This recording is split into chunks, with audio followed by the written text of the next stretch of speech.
Assalamualaikum warahmatullahi wabarakatuh.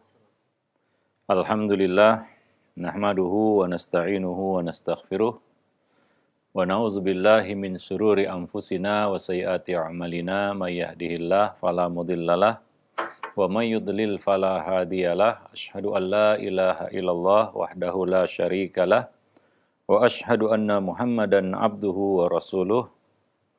Ya ayyuhalladzina amanu ittaqullaha haqqa tuqatih wa la tamutunna illa wa antum muslimun. Amma ba'du. Fa inna ahsanal kalami kalamullah wa khairal hadi hadi Rasulillah sallallahu alaihi wasallam wa syarrul umur muhdatsatuha wa kullu muhdatsatin bid'ah wa kullu bid'atin dhalalah wa kullu dhalalatin finnar. Para pemirsa dan para pendengar Roja TV dan Radio Roja, kaum muslimin dan muslimat, rahimani wa rahimakumullah. Pertama-tama kita menjadikan puji dan syukur kepada Allah Subhanahu wa taala atas nikmat dan karunia yang Allah limpahkan kepada kita semua pada kesempatan pagi ini. Kita masih diberi kesehatan dan kehidupan, dan kita masih dijaga di atas Islam dan iman. Dan banyak lagi nikmat-nikmat yang tidak akan bisa kita sebutkan satu persatu. Wa in ta'uddu ni'matallahi la tuhsuha. Dan pada kesempatan pagi ini kita kembali akan membahas buku Mencetak Generasi Rabbani. Pada kesempatan pagi ini kita akan lanjutkan masih berkenaan dengan anak dan penguasaan dasar-dasar keilmuan. Satu pertanyaan mungkin yang sering terlontar dari para orang tua, ayah dan bunda adalah, apakah anak perlu menguasai ilmu dunia? Ya, kita sudah bahas kita katakan tingkatan ilmu yang mesti dilalui oleh seorang anak. Mulai dari ilmu-ilmu yang wajib seperti tentang dasar-dasar akidah dan lain sebagainya, itu sudah kita bahas.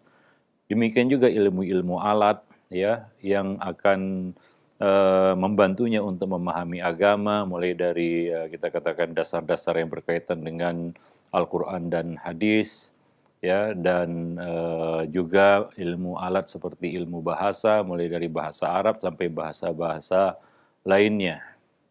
Nah, kemudian setelah itu, ilmu-ilmu yang lain, ilmu-ilmu dunia, apakah anak perlu dibekali dengan ilmu tersebut? Kalau kita lihat kondisi yang dihadapi oleh anak-anak kita hari ini maupun ke depan, itu suatu hal yang perlu kita bekali kepada mereka. Setelah kita letakkan dasar-dasar ilmu agama ini kepada mereka. Satu hal yang perlu kita ketahui adalah ilmu agama kita tidak bisa pelajari secara otodidak. Adapun ilmu alat, apalagi ilmu dunia, seorang anak itu bisa mempelajarinya secara otodidak. Dia belajar sendiri, apalagi sekarang dia bisa belajar lewat media-media lain seperti di internet dan lain sebagainya. Dan banyak kita lihat orang-orang yang sukses dalam ilmu-ilmu dunia bukan belajar di jenjang pendidikan yang formal. Dia belajar dari sana sini dan dia menguasai beberapa cabang ilmu dunia. Dalam hal ini Nabi mengatakan, Allah berkata, "Wala tansa nasibaka minad dunya." Dan jangan kamu lupakan bagianmu di dunia. Artinya ilmu dunia juga merupakan satu hal yang perlu untuk diketahui. Dan Nabi juga berkata, "Antum a'lamu bi umuri dunyakum." Kamu lebih tahu tentang urusan dunia kamu. Apalagi ilmu dunia itu bisa bermanfaat bukan hanya bagi mereka, bagi anak-anak kita, tapi juga mungkin bagi umat manusia. Tentunya ini akan lebih baik lagi Maka dari itu, di sini kita akan bahas tentang satu hal yang menjadi pintu gerbang ilmu. Apalagi ilmu-ilmu yang bisa dipelajari secara otodidak. Kuncinya adalah gemar membaca. Inilah yang akan kita bahas pada kesempatan pagi ini, poin yang keempat, kelima, dan seterusnya. Yaitu bacalah dengan menyebut nama Rabbmu. Ini adalah perintah pertama yang Allah turunkan kepada manusia melalui nabinya Muhammad sallallahu alaihi wasallam.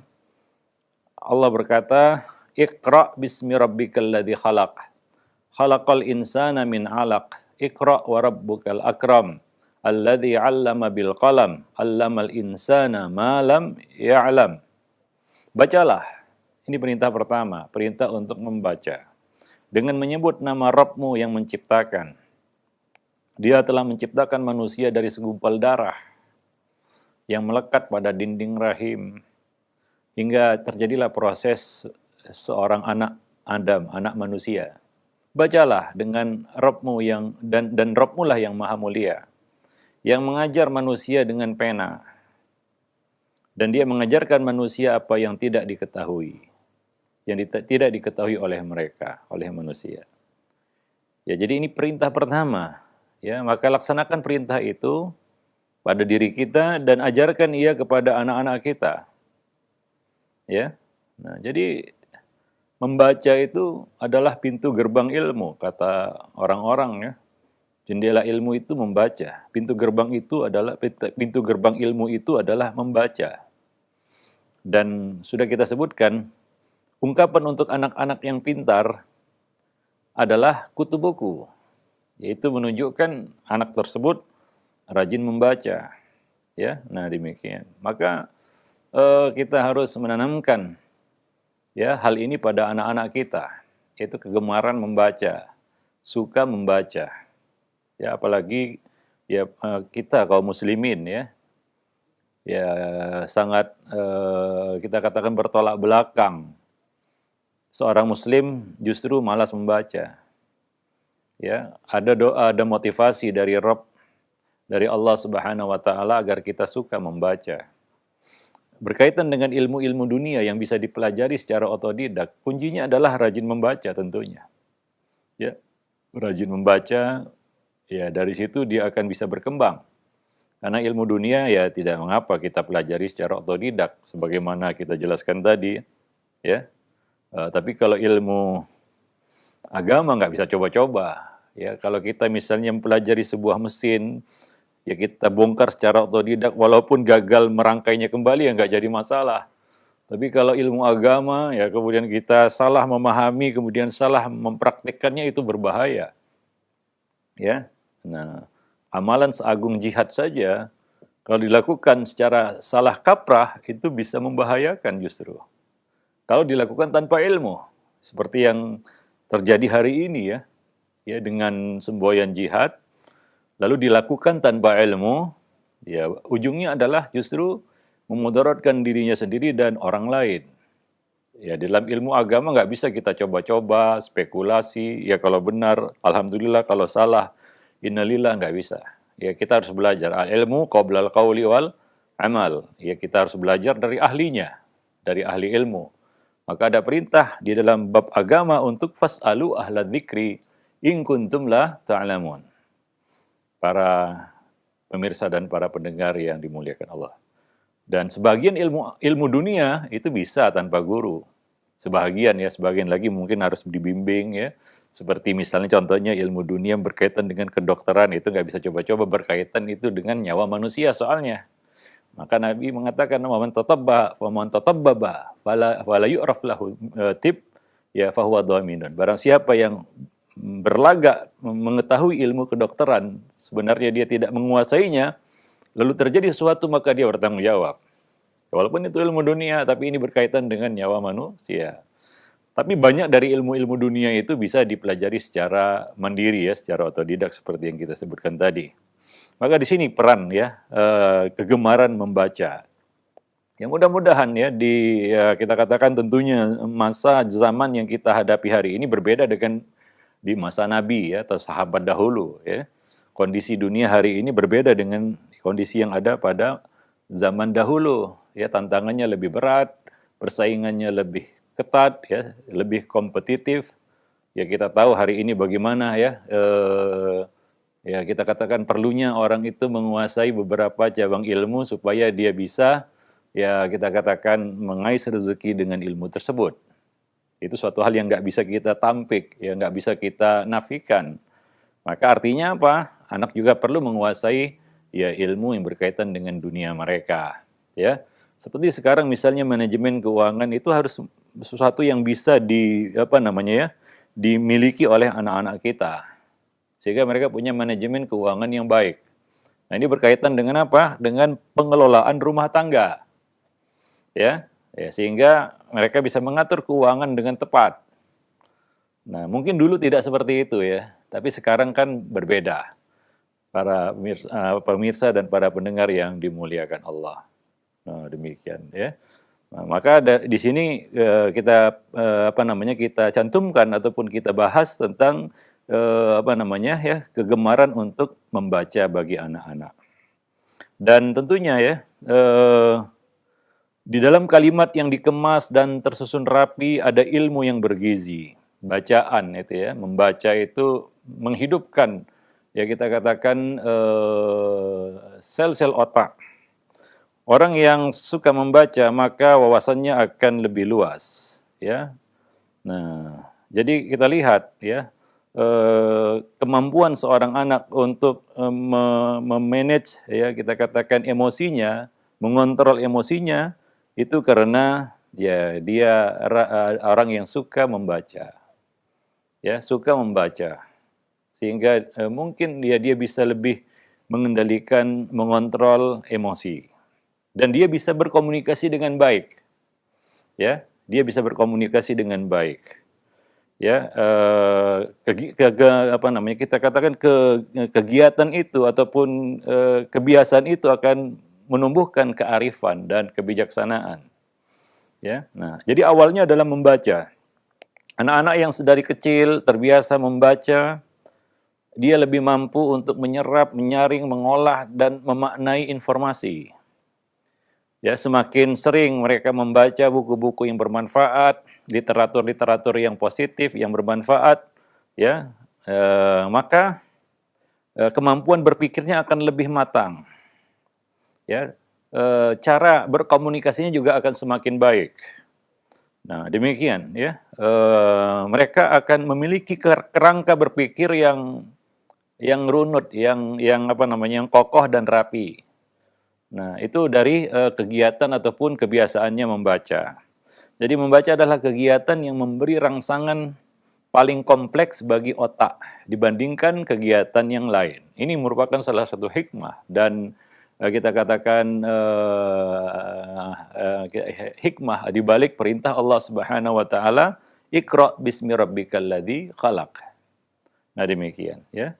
Banyak sekali aspek yang bekerja pada otak manusia ketika dia membaca. Dan penelitian ilmiah membuktikan bahwa bayi dan anak-anak yang dibacakan banyak buku setiap hari dapat melejit IQ-nya, meningkatkan ya IQ-nya, ya. Nah, demikian. Begitu pula anak yang suka dan banyak membaca akan terasah kemampuan otaknya, ya. Nah, demikian. Itu merupakan kita katakan rahasia ataupun hikmah, ya, karunia Allah kepada manusia berupa panca indera, mata, indera penglihatan, ya, sehingga manusia bisa membaca berbagai hal-hal di dunia, bisa belajar berbagai hal-hal yang dia lihat di dunia. Nah, di samping itu ya, membaca juga bisa mematangkan emosi dan kepribadian seorang anak. Ya, dengan pembelajaran membaca sejak dini, anak terbiasa berpikir ya dengan tertib, ya. Nah, demikian, dan menggunakan pengetahuan yang dimilikinya untuk memahami sekeliling. Orang yang banyak membaca wawasannya tentu akan lebih luas, ya. Dan pada waktunya dia akan bisa merangkai ya maklumat-maklumat yang dulu dia baca. Ya. Dan ini sangat bermanfaat baginya tentunya ya, pengetahuan-pengetahuan umum. Apalagi itu bisa merangsangnya untuk lebih ya kita katakan mengenal Rabb-nya, ya. Mengenal Allah Subhanahu wa taala. Jadi anak belajar untuk mengembangkan rasa ingin tahu. Ya, semakin sering orang itu membaca maka semakin besar rasa ingin tahunya. Ya, dan kita lihat ya, itu juga berpengaruh pada ilmu-ilmu din, ilmu agama.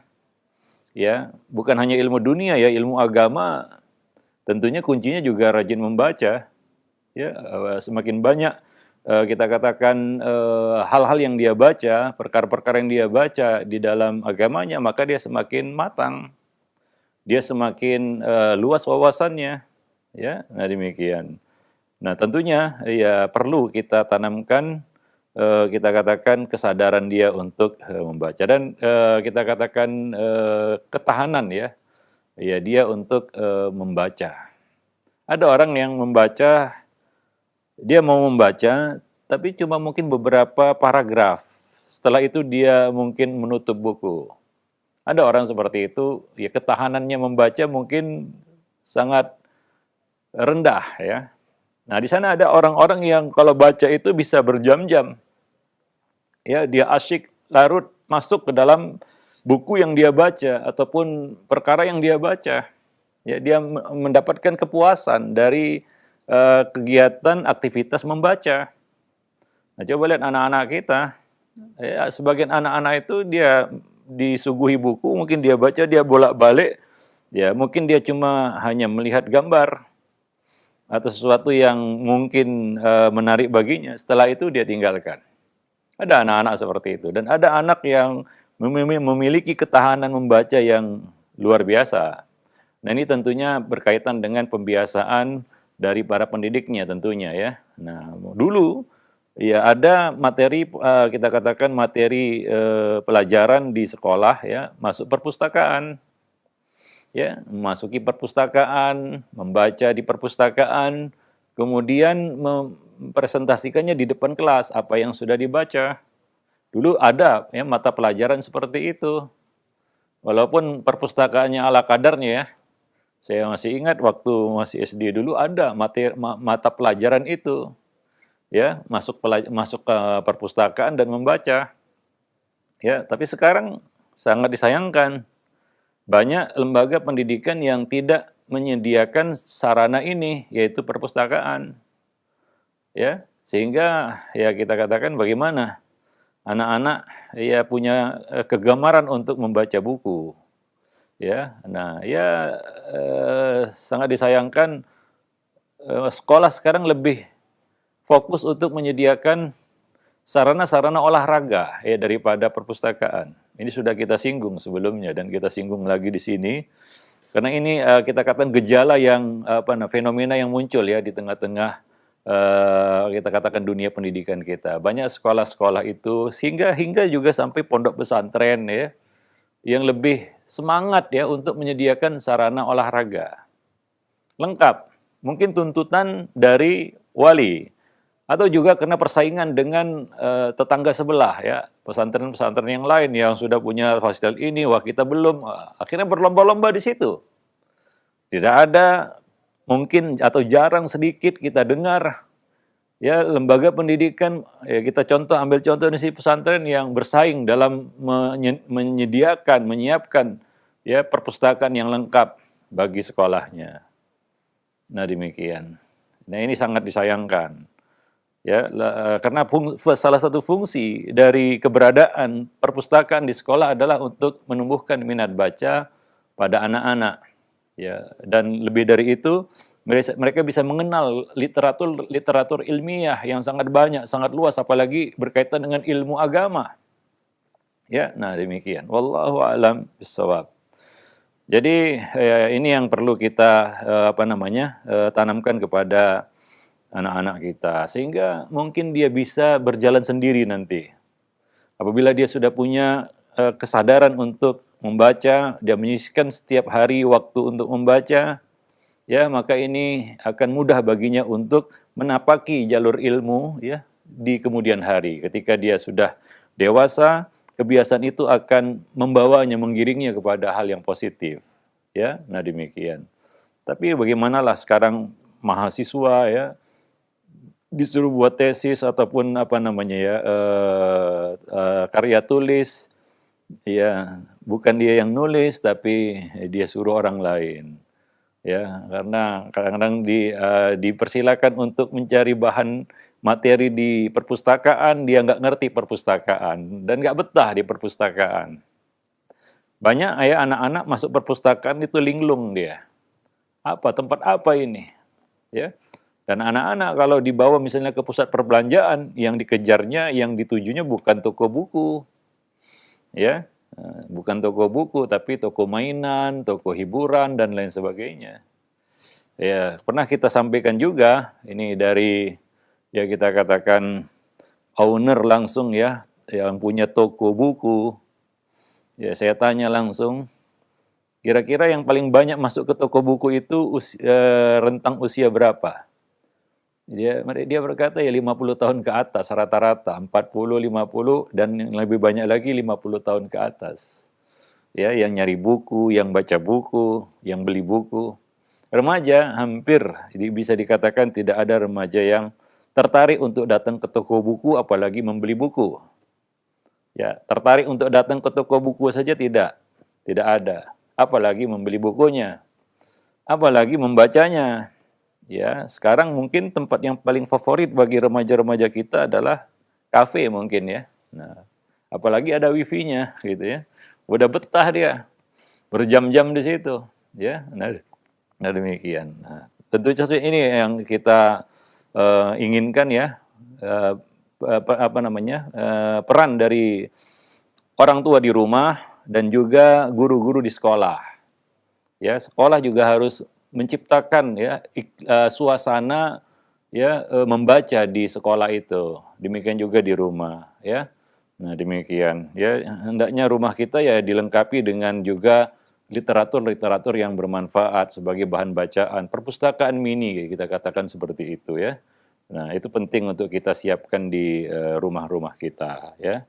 Nah, tidak hanya sarana-sarana hiburan. Nah, di sini poin yang keenam kita bahas faedah perpustakaan rumah.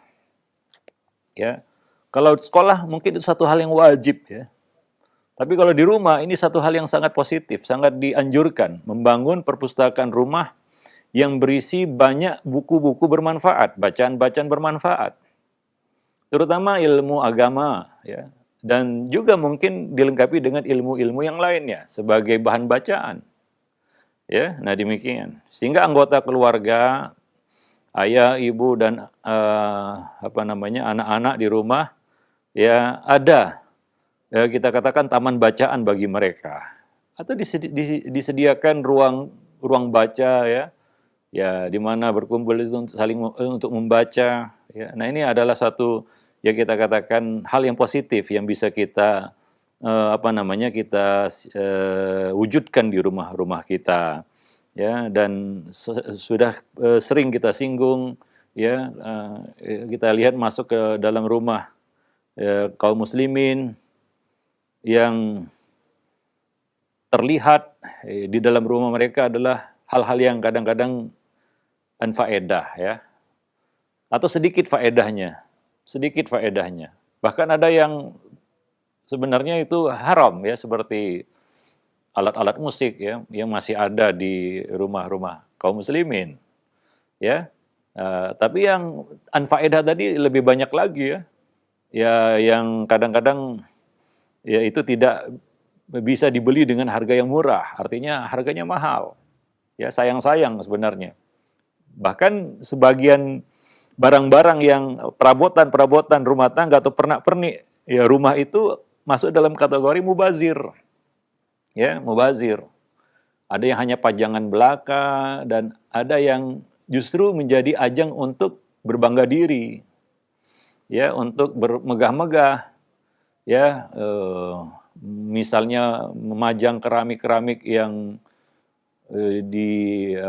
dikoleksi dari luar negeri ya, hanya untuk memberitahu kepada tamu bahwasanya saya sudah ke sana kemari kan begitu ya. Itu yang sering ditampilkan di ruang tamu ya. Nah, sedikit yang ruang tamunya itu rak buku atau perpustakaan di situ ya. Nah, itu mungkin tidak menarik ya. Nah, ada yang mungkin mengatakan seperti itu kan rumah ustadz, syekh gitu ya. Kalau kita yang orang biasa nggak pantas seperti itu ya nggak juga. Ya, saya tahu juga ada sebagian orang ya, rumahnya itu, ruang tamunya itu ya buku-buku. Dia bukan ustadz, dia bukan siapa-siapa, dia orang biasa.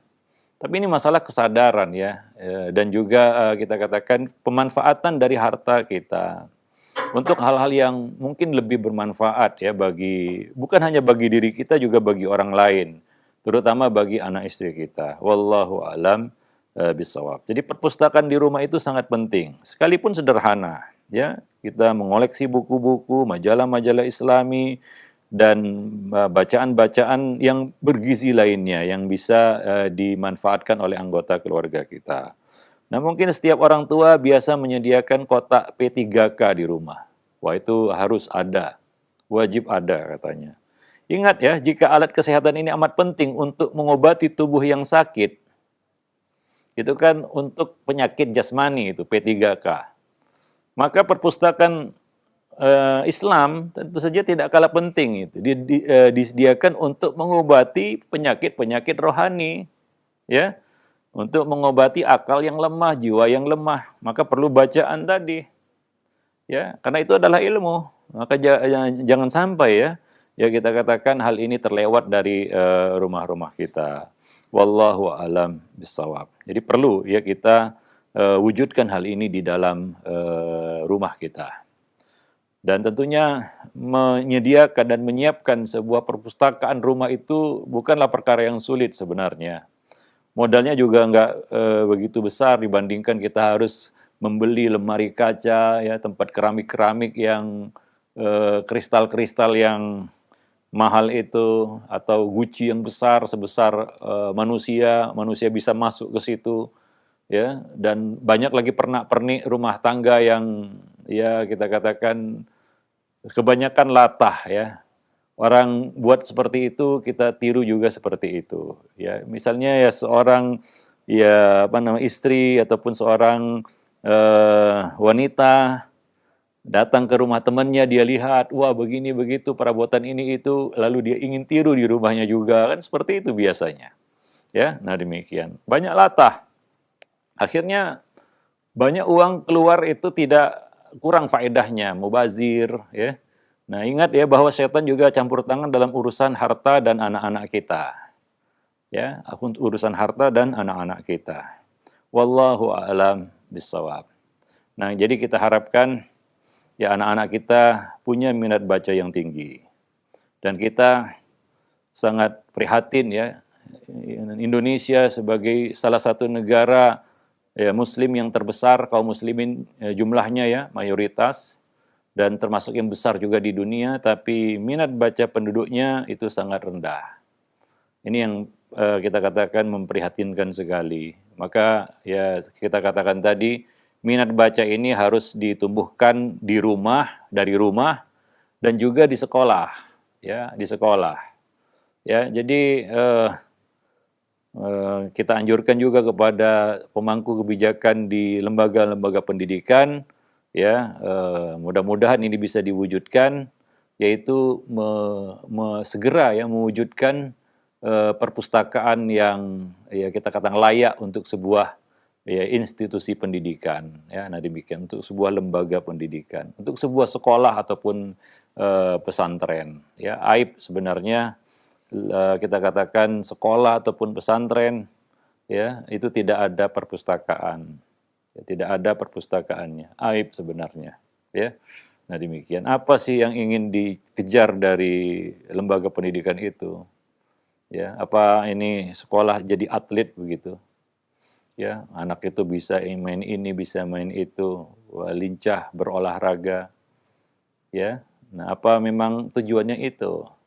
Ya tentunya kan tidak ya. Nah demikian. Ya harus seimbang juga lah. Bukan nggak boleh ya menyediakan sarana olahraga, tapi seimbang lah. Ya kadang-kadang kita sangat miris ya ketika datang berkunjung ke satu sekolah ataupun pesantren, kita lihat ya secara kasat mata banyak space-space ya, ruangan-ruangan itu digunakan untuk sarana olahraga, baik itu outdoor maupun indoor. Luar biasa itu. Dan itu bukan dengan uang yang sedikit itu menyediakan semua. Mungkin itu ya tuntutan dari wali-wali santri ya. Ya, kadang-kadang para wali itu datang ke sekolah menyurvei ya, sekolah anaknya, yang dilihat sarana-sarana itu. Jarang kita lihat orang tua datang menyurvei sebuah sekolah, lalu dia lihat ada maktabah atau tidak. Yang dia lihat bagaimana ruangan tempat tidurnya, bagaimana dapurnya, bagaimana ruang makannya, apa menunya, sarana olahraganya, itu yang jadi fokus ya, yang disurvei oleh para wali. Nah, demikian ya. Dan ini mungkin juga berkaitan dengan kondisi di rumah-rumah mereka juga. Kalau rumah mereka nggak ada perpustakaan, apa mungkin mereka cari perpustakaan di sekolah? Ya, nah, jadi ini yang sangat memprihatinkan ya. Jadi berulang kali kita kita sampaikan ini supaya bisa diperhatikan oleh pemangku kebijakan di lembaga pendidikan ya. Wallahu a'lam bishawab.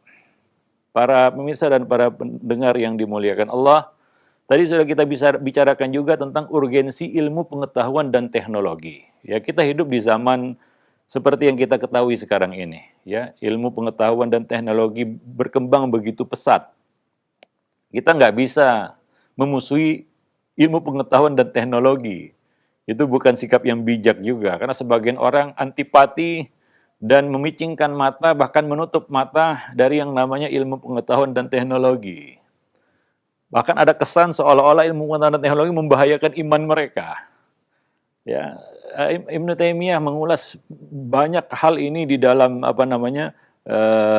buku-buku beliau, yaitu tidak ada pertentangan antara ilmu yang ilmu yang saleh, yang sahih dengan naql, dengan kita katakan wahyain nas agama yang sharih. Ya. Nah, demikian. Tidak ada pertentangan antara ilmu pengetahuan dan teknologi dengan perkara agama. Karena ilmu pengetahuan dan teknologi itu Allah yang berikan kepada manusia. Hanya saja mungkin kita memahami nas agama itu yang terlalu kita kan dangkal. Ya, sehingga seolah-olah ilmu pengetahuan dan teknologi itu bertentangan dengan ilmu agama. Sebenarnya tidak saling kita katakan menguatkan satu sama lainnya.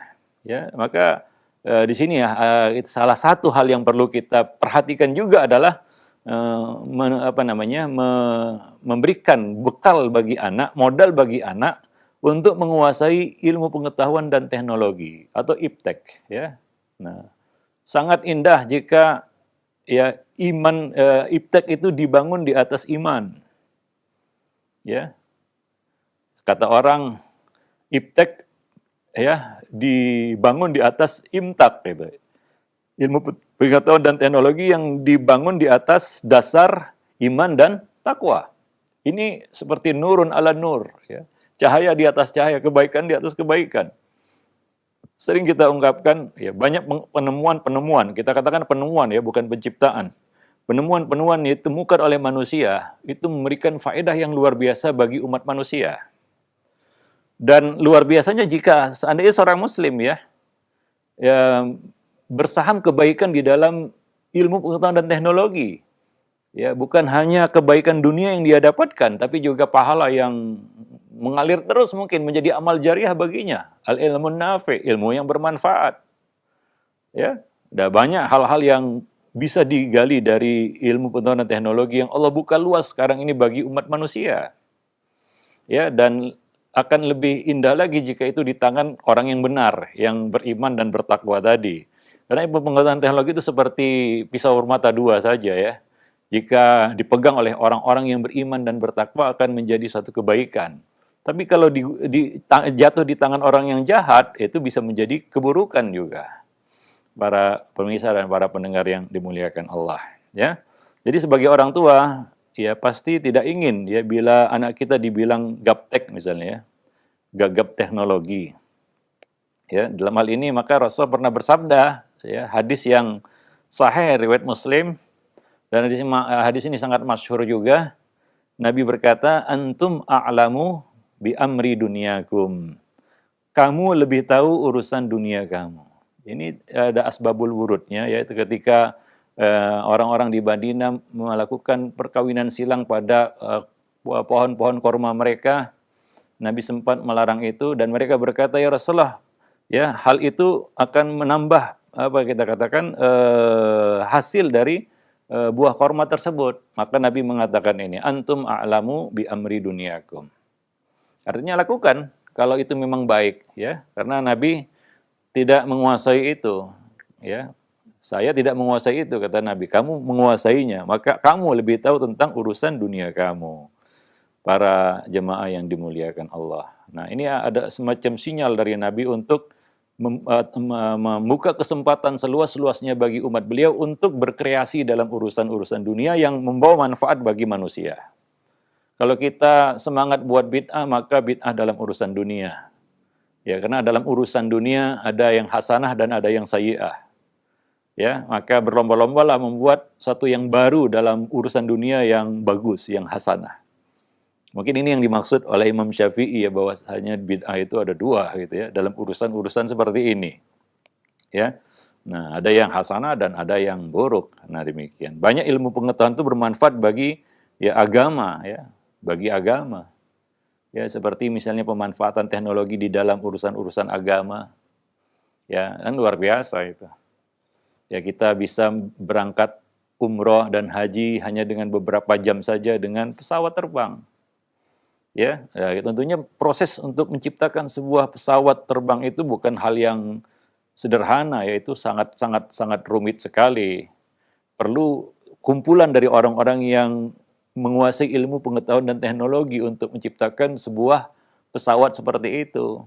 Ya, itu belum include tentang bagaimana mengoperasikannya dan lain sebagainya. Ya, hal-hal yang berkaitan dengan pesawat terbang itu kan sangat banyak dan itu bisa digunakan oleh manusia untuk ya kemudahan ibadah mereka. Kita bisa sampai ya ke tanah suci dengan mudah. Bahkan 1 tahun bisa berulang-ulang, bahkan 1 bulan bisa berkali-kali kan begitu ya. Kita melakukan umroh. Ya, nah dulu kan itu tidak mungkin ya. Dulu tidak mungkin kita bisa melakukan itu seperti sekarang ini. Tapi itulah dia ya salah satu keuntungan ya kita katakan menguasai ilmu pengetahuan dan teknologi. Maka ada satu kita katakan motivasi dari Nabi dalam bab ini yaitu khairun nas anfa'uhum linnas. Sebaik-baik manusia adalah yang paling banyak manfaatnya bagi manusia lainnya. Tentunya ini berkaitan dengan hal-hal yang menyangkut dunia, ya. Ya, kemudahan-kemudahan yang bisa dirasakan oleh manusia di dalam masalah-masalah dunia mereka. Wallahu a'lam bishawab. Dan ya kita mungkin bisa berharap juga anak-anak kita ya satu hari kelak mereka bisa bersaham di dalam bab ini ya, di dalam bidang ini yang mudah-mudahan memberikan manfaat bagi umat manusia ya, bagi umat manusia bukan hanya Islam dan kaum muslimin saja. Wallahu a'lam bishawab. Dan ya dasarnya itu membaca. Ya, kita lihat orang-orang pintar di dunia yang sukses dalam urusan dunia mereka itu rata-rata, bahkan boleh kita katakan semua itu adalah orang-orang yang rajin membaca, gemar membaca. Anak-anak atau orang yang malas membaca, ya biasanya kita lihat terbelakang, ya cenderung apa? Rendah, ya kita katakan kecerdasannya, IQ-nya dan lain sebagainya. Tidak bisa diharapkan untuk berkembang, ya.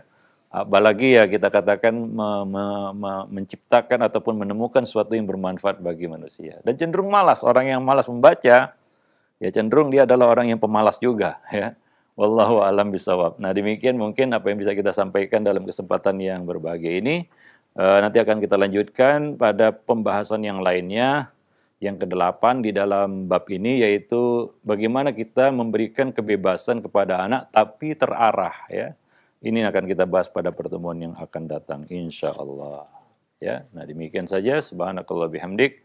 Asyhadu an la ilaha illa anta astaghfiruka wa atubu ilaik. Wassalamualaikum warahmatullahi wabarakatuh. Nah, baik, insyaallah syukran jazakallahu khair pada Ustaz yang sudah memberikan materi yang sangat bermanfaat sekali. Telah kita simak bersama tadi pembahasan yang mudah-mudahan ini menjadi bekal bagi kita semua.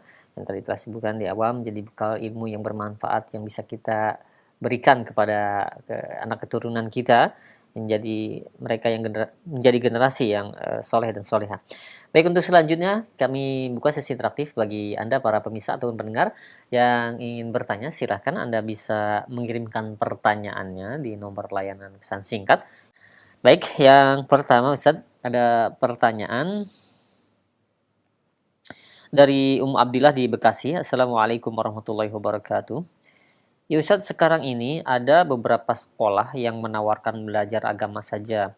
Dan di akhir tahun, kelulusan akan disediakan program kejar paket. Namun menurut pengalaman teman yang sekolah di sana, anak-anak mereka kesulitan melanjutkan ke jenjang sekolah berikutnya. Karena hanya belajar kurikulum pemerintah itu hanya sebentar. Apakah sekolah jenis ini baik untuk anak?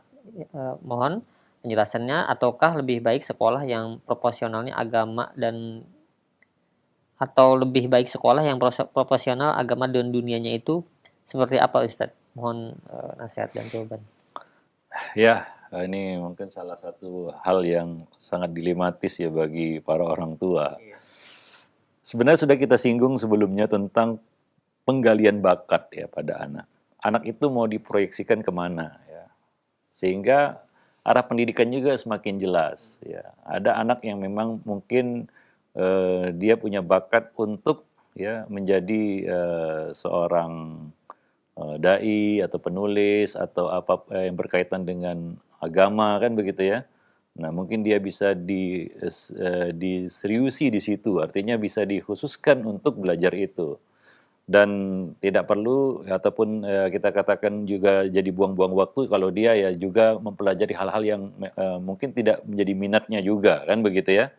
Nah, ya ini kita pernah singgung sebelumnya bahwa ini ada satu divisi di sekolah yaitu penggalian bakat anak. Sehingga anak dari kecil memang sudah diarahkan kepada bakatnya yang bermanfaat tentunya, yang positif.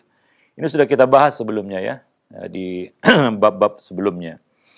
Nah, jadi ya mungkin ini ya fenomena ini ya kejar paket dan lain sebagainya karena dirasa sekarang ini masih perlu ijazah itu ya untuk cari pekerjaan kan begitu ya. Nah, ya jadi sekarang ini sekolah kan orang sekolah itu ya untuk mengejar ijazah, dengan ijazah dia bisa cari kerja, itu dia. Ya apa namanya kita katakan apa namanya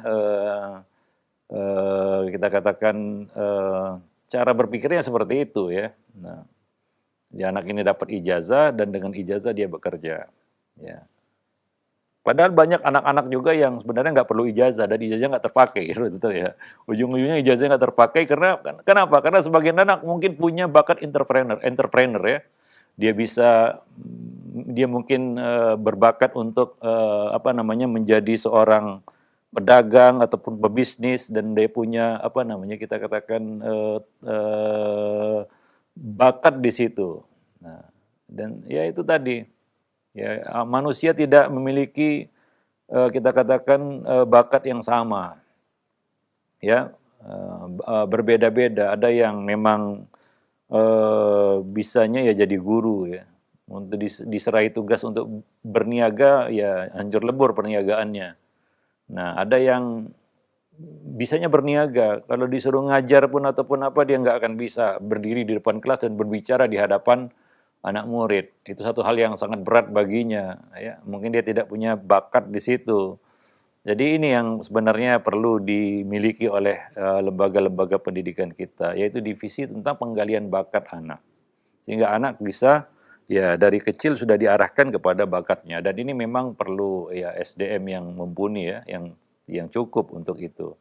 Wallahu alam bisawab. Ya, tapi kalau ya kita katakan untuk setakat ini atau sementara ini ya mungkin itu salah satu solusi ya. Anak itu bisa belajar agama dan punya ijazah gitu ya. Karena tidak mungkin dia dapat ijazah umum kecuali mengikuti ujian ya, ujian negara.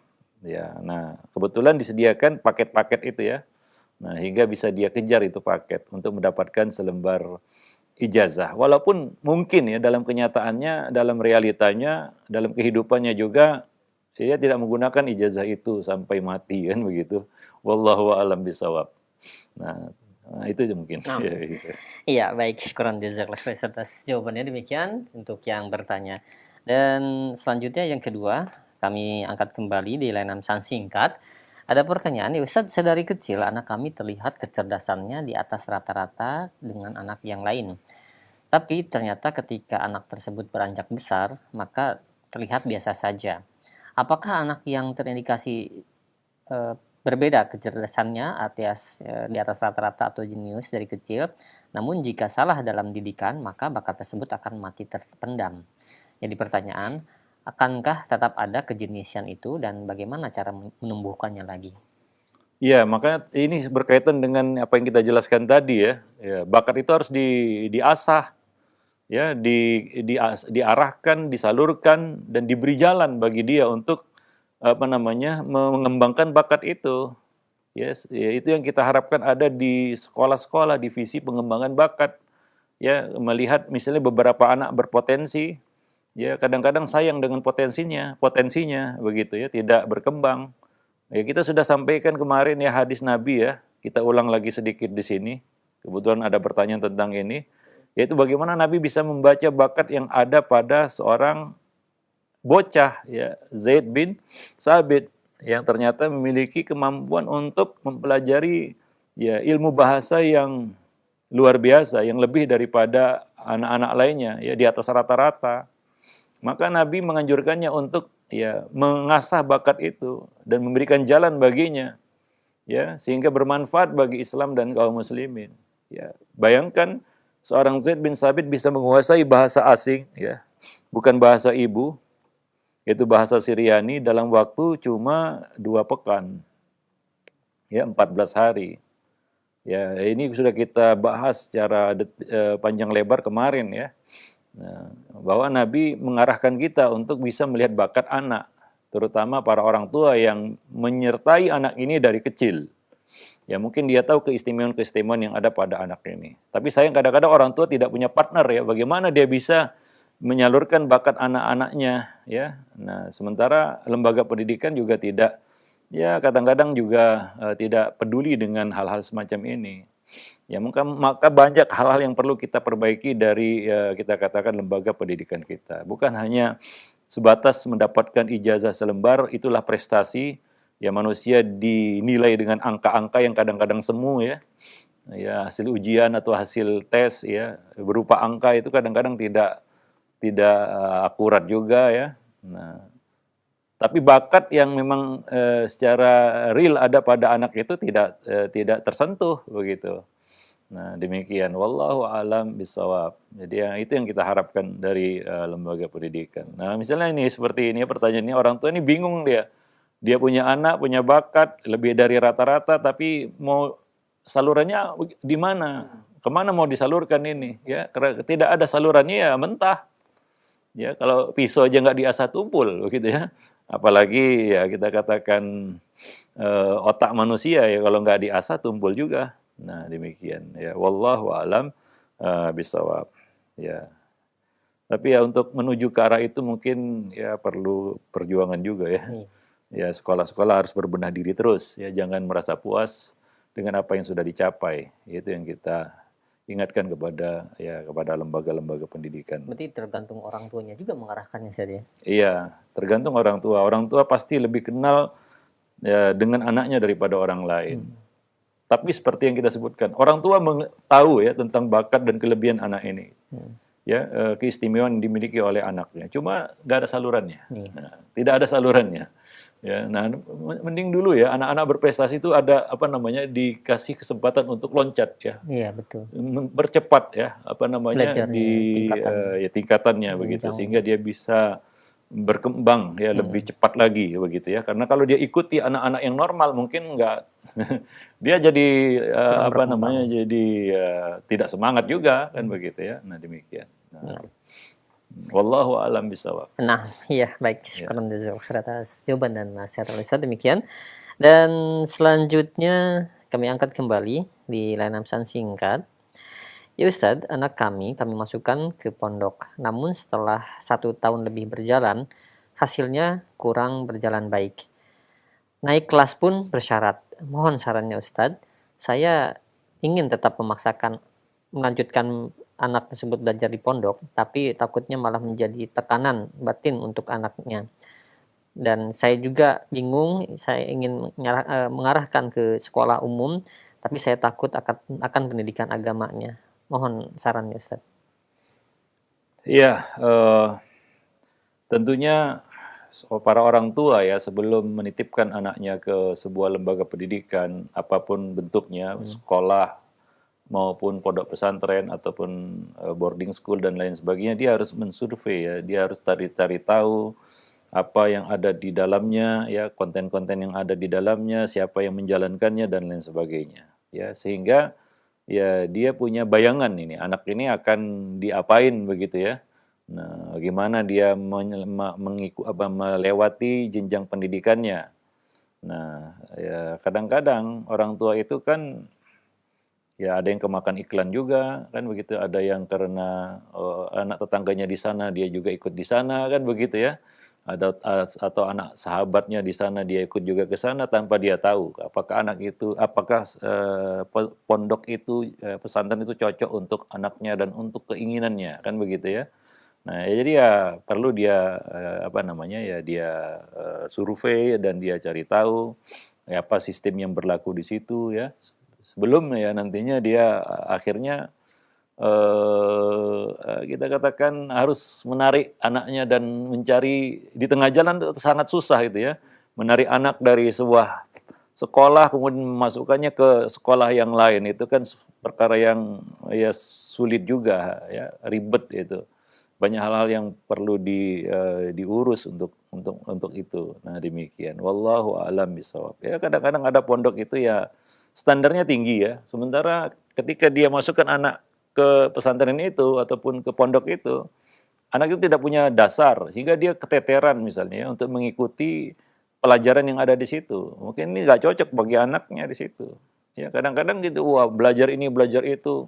Ya ada yang SMA sudah belajar Ibnu Aqil kan begitu ya.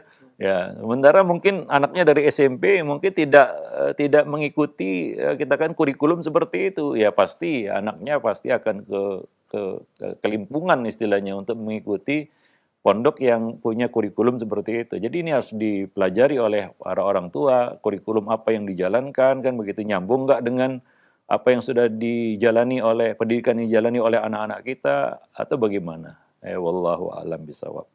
Ya, kadang-kadang anak itu jadi malas untuk sekolah karena dia merasa satu, sekolah terlalu tinggi ya, kurikulumnya terlalu tinggi dia nggak bisa mengikuti. Yang kedua mungkin terlalu rendah sehingga dia jadi malas ya. Ya, karena tanpa perjuangan pun dia bisa melewati semua itu dengan gampang, dengan mudah. Wallahu a'lam bishawab. Baik. Nah, iya, baik, syukran jazakallah khair Ustaz atas saran dan nasihatnya.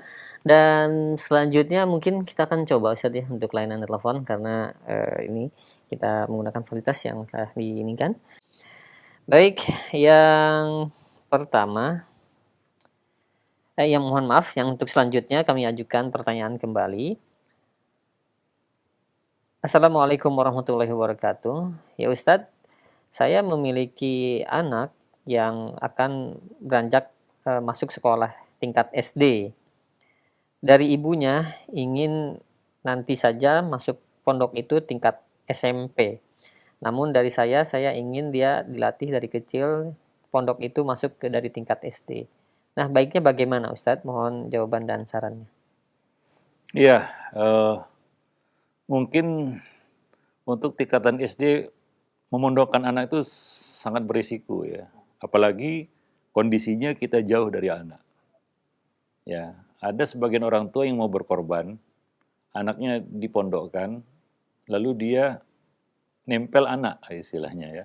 Artinya dia juga ikut hijrah ya, ikut pindah ke dekat tempat pendidikan anaknya. Ya, sehingga dia bisa mengontrol, dia bisa bisa mengawasi ya secara dekat ya perkembangan anaknya. Tapi kalau dilepas jauh ya itu yang sangat berisiko sebenarnya. Apalagi tingkatan SD ya.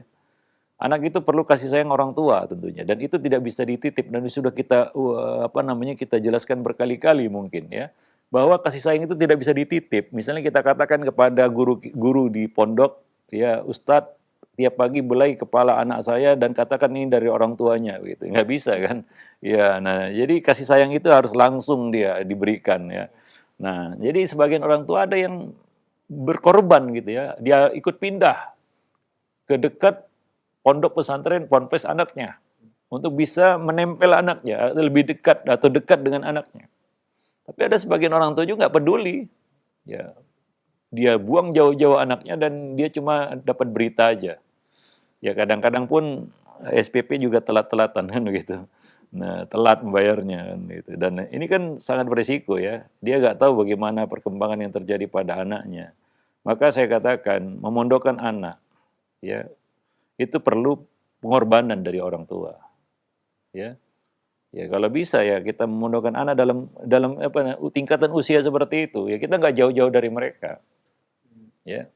Bisa ikut pindah juga di samping pondok atau di dalam lingkungan pondok itu mungkin ya apa namanya masih memungkinkan lah, masih mending lah ya kita katakan ya, atau masih bisa di bawah pengawasan kita. Tapi kalau jauh kita nggak tahu apa-apa, ya apa yang terjadi pada anak kita, bagaimana perkembangannya, ya tentunya ustadz-ustadz di pondok itu juga tidak bisa mengenali secara lebih detail dalam tentang anak-anak kita kan begitu ya. Nah ini sangat apa namanya sangat berisiko sebenarnya ya. Nah demikian. Wallahu alam bisawab. Nah beda halnya kalau tingkatan usia yang dia sudah bisa dilepas jauh. Memang waktunya dia merantau ya misalnya tingkatan SMA, dia sudah matang, dia sudah balik dan kemungkinan juga dia sudah rusyad, sudah bisa mengelola keuangan sendiri. Itu lebih lagi. Itu nggak jangan ditahan di rumah. Itu harus dilepas di keluar ya. Itu waktunya dia untuk keluar apalagi anak laki-laki kan begitu ya ada apa namanya ada tradisi di lingkungan apa namanya di tempat kita ini namanya merantau kan begitu ya. Nah demikian. Tapi kadang-kadang orang tua itu raja tega. Anak kecil, anak yang masih kecil dia lempar keluar. Kadang-kadang karena dia nggak ingin diganggu anaknya.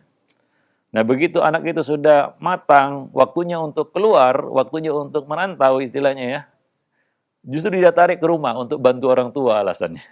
Banyak anak-anak yang ya udah matang dan jadi ya qadarullah jadi dia di pondok ya dan ingin melanjutkan mungkin ke jenjang pendidikan yang lebih tinggi tapi orang tua manggil ke rumah untuk bantu orang tua.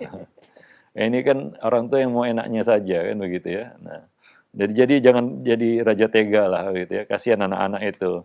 Ya, pada saat dia butuh kasih sayang kita lempar dia. Pada saat dia perlu untuk berkembang justru kita tarik dia. Ya, bagaimana? Balik Iya, terbalik gitu. Tapi wallahu a'lam bisawab ya kita cukupkan dulu sampai di sini pertemuan kita pada kesempatan pagi ini mudah-mudahan bermanfaat. Aku qouli hadza astaghfirullah li wa lakum muslimin innahu huwal ghafurur rahim.